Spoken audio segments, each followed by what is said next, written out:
एक हरे भरे जंगल के बीच में हाथी के बच्चे डेक्स्टर को वैलेंटाइन डे के लिए उत्साह की लहर महसूस हुई।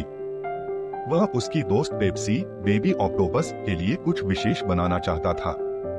अपनी सूंड से उसने कुशलता से फूल और पत्तियां एकत्र की और उन्हें एक सुंदर पुष्प उपहार में पिरोया। जंगल उसके चारों ओर जीवन से गुलजार था। एक बड़े पत्तेदार पेड़ के नीचे डेक्स्टर ने अपने वैलेंटाइन उपहार पर लगन से काम किया। उसने फूलों और पत्तियों को सावधानी से व्यवस्थित किया, यह सुनिश्चित करते हुए कि उनकी रचना पेप्सी के साथ उनकी दोस्ती जितनी सुंदर थी। सूरज छिपकर उसके कार्य पर चमक डाल रहा था। इस बीच पेप्सी समुद्र तट पर अपने वैलेंटाइन की तैयारियों में व्यस्त थी। उसने डेक्स्टर को आश्चर्यचकित करने की उम्मीद में रेत कला दिल बनाने के लिए अपने जाल का उपयोग किया। जब डेक्स्टर समुद्र तट पर पहुंचा, तो वह पेप्सी की रंगीन रेत की सजावट देखकर आश्चर्यचकित रह गया। पेप्सी, तुम्हारी सजावट अद्भुत है, उन्होंने कहा। पेप्सी ने शर्माते हुए डेक्स्टर को दिल के आकार का मुद्दा समुद्र की गहराई से एक खजाना भेंट किया। समुद्र तट पर एक सुंदर ढंग से सजाए गए पेड़ के नीचे डेक्स्टर और पेप्सी ने अपने उपहारों का आदान प्रदान किया।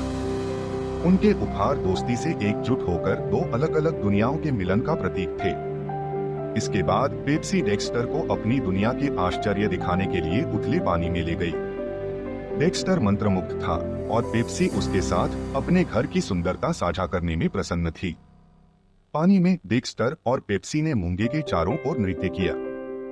हम अपने ही समुद्री नृत्य में समुद्री सितारों की तरह हैं, पेप्सी ने प्रसन्न होकर कहा।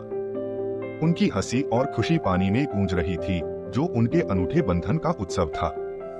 समुद्र तट पर वापस आकर उन्होंने जंगली फलों और समुद्री व्यंजनों के मिश्रण के साथ वैलेंटाइन पिकनिक मनाई। यह उनकी दो दुनियाओं का एक आदर्श मिश्रण था, जिसका आनंद कहानियों और हंसी के साथ लिया जाता था।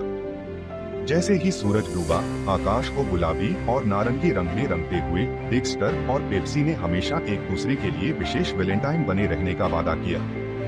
उनका वादा स्थायी दोस्ती और साझा रोमांच की प्रतिज्ञा थी, जो डूबते सूरज की सुंदरता के नीचे सील कर दी गई थी। तारों से भरे आकाश के नीचे डेक्स्टर और पेप्सी ने अपने अगले साहसिक कार्य की प्रतीक्षा करते हुए शुभ रात्रि कहा। लहरों की धीमी आवाज और टिमटिमाते तारे उनके खूबसूरत दिन के गवाह थे। कहानी की नीति। डेक्स्टर और पेप्सी का वैलेंटाइन एडवेंचर हमें सिखाता है कि सच्ची दोस्ती की कोई सीमा नहीं होती। यह विभिन्न दुनियाओं को पार करता है और प्यार और स्वीकृति के साथ मतभेदों को गले लगाता है।